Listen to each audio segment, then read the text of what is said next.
गुरु द्रोणाचार्य के पिता का नाम भरद्वाज था। ऋषभ नाम के एक राजा भरद्वाज मुनि के मित्र थे। उनके पुत्र का नाम द्रुपद था। वो भी भरद्वाज आश्रम में रहकर द्रोणाचार्य के साथ पढ़ाई करता था। द्रोण और द्रुपद अच्छे मित्र थे। एक दिन द्रुपद ने द्रोणाचार्य से कहा कि जब मैं राजा बनूंगा तब तुम मेरे साथ रहना। मेरा राज्य, संपत्ति, सुख सब पर तुम्हारा भी समान अधिकार होगा। जब राजा ऋषभ की मृत्यु हुई तो द्रुपद पंचाल देश का राजा बन गया। इधर द्रोणाचार्य अपने पिता के आश्रम में ही रहकर तपस्या करने लगे। उनका विवाह कृपाचार्य की बहन कृपा से हुआ। कृपा से उन्होंने अश्वत्थामा नामक पराक्रमी पुत्र हुआ। एक दिन दूसरे ऋषि पुत्रों को देख अश्वत्थामा भी दूध पीने के लिए मचल गया और रोने लगा, लेकिन गाय न होने के कारण द्रोणाचार्य उसके लिए दूध का प्रबंध न कर पाए। जब द्रोणाचार्य को पता चला कि उनका मित्र द्रुपद राजा बन गया है तो बचपन में किए उसके वादे को ध्यान में रखकर उससे मिलने गए। वहां जाकर द्रोणाचार्य ने द्रुपद से कहा कि मैं तुम्हारे बचपन का मित्र हूँ। द्रोणाचार्य के मुख से ऐसी बातें सुनकर राजा द्रुपद ने उन्हें बहुत भला बुरा कहा। द्रुपद की ये बात द्रोणाचार्य को अच्छी नहीं लगी और वे किसी तरह द्रुपद से अपने अपमान का बदला लेने के बाद सोचते हुए हस्तिनापुर आ गए। पितामह भीष्म ने उन्हें कौरव और पांडवों का गुरु नियुक्त कर दिया। जब कौरव और पांडवों की शिक्षा पूरी हो गई तो उन्होंने द्रोणाचार्य को गुरु दक्षिणा देना चाहा।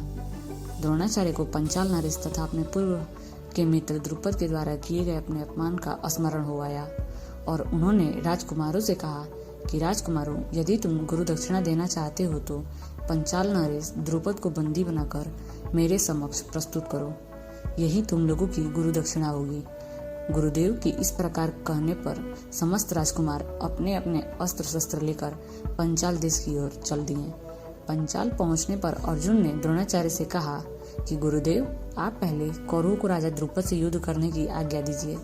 यदि वे द्रुपद को बंदी बनाने में असफल रहे तो हम पांडव युद्ध करेंगे। गुरु की आज्ञा मिलने पर दुर्योधन के नेतृत्व में कौरवों ने पंचाल पर आक्रमण कर दिया। दोनों पक्षों के मध्य भयंकर युद्ध होने लगा, किंतु अंत में कौरव परास्त होकर भाग निकले। कौरवों को पलायन करते देख पांडवों ने आक्रमण प्रारंभ कर दिया।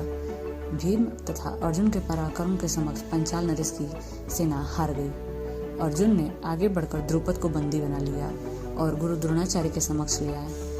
द्रुपद को बंदी के रूप में देखकर द्रोणाचार्य ने कहा, हे द्रुपद, अब तुम्हारे राज्य का स्वामी मैं हो गया हूँ।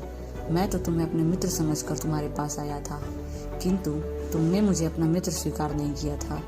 अब बताओ, क्या तुम मेरी मित्रता स्वीकार करते हो?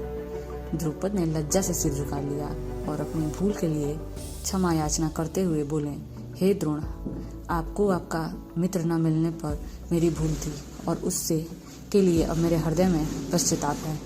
मैं तथा मेरा राज्य दोनों ही आपके अधीन है। अब आपको जो इच्छा हो करें। गुरु द्रोणाचार्य ने कहा, तुमने कहा था कि मित्रता समान वर्गों के लोगों में होती है, अतः मैं तुमसे बराबरी का मित्र भाव रखने के लिए तुम्हें तुम्हारा आधा राज्य लौटा रहा हूँ। इतना कहकर गुरु द्रोणाचार्य ने गंगा नदी के दक्षिणी तट का राज्य द्रुपद को सौंप दिया और शेष को स्वयं के पास रख लिया। द्रोण से पराजित होने के उपरांत महाराज द्रुपद अत्यंत लज्जित हुए और उन्हें किसी प्रकार से नीचा दिखाने का उपाय सोचने लगे। इसी चिंता में एक बार वे घूमते हुए कल्याणी नगर के ब्राह्मणों की बस्ती में जा पहुंचे। वहां उनकी भेंट याज तथा उपयाज नामक एक महान कर्मकांडी ब्राह्मण भाइयों से हुई। राजा द्रुपद ने उनकी सेवा करके प्रसन्न कर लिया एवं उनसे द्रोणाचार्य का वध का उपाय पूछा। उनके पूछने पर बड़े भाई यज ने कहा, इसके लिए अब एक विशाल यज्ञ का आयोजन करके अग्निदेव को प्रसन्न करना होगा, जिससे वे अपने आपको महान बलशाली पुत्रों का वरदान दे देंगे। द्रुपद ने याज और उपयाज से उनके कहे अनुसार यज्ञ करवाया। उनके यज्ञ से प्रसन्न होकर अग्निदेव ने उन्हें एक ऐसा पुत्र दिया जो संपूर्ण आयुध एवं कवच कुंडल से युक्त था। उसके पश्चात उस यज्ञ कुंड से एक कन्या भी उत्पन्न हुई, जिसके नेत्र खिले हुए कमल के समान दीप्तिमान थे, भौवें चंद्रमा के समान वक्र थीं तथा उनका वर्ण श्यामल था। उनके उत्पन्न होते ही एक आकाशवाणी हुई कि इस बालिका का जन्म क्षत्रियों के संहार और कौरवों के विनाश हेतु हुआ है। बालक का नाम धृष्टद्युम्न एवं बालिका का नाम कृष्णा यानी कि द्रौपदी रखा गया।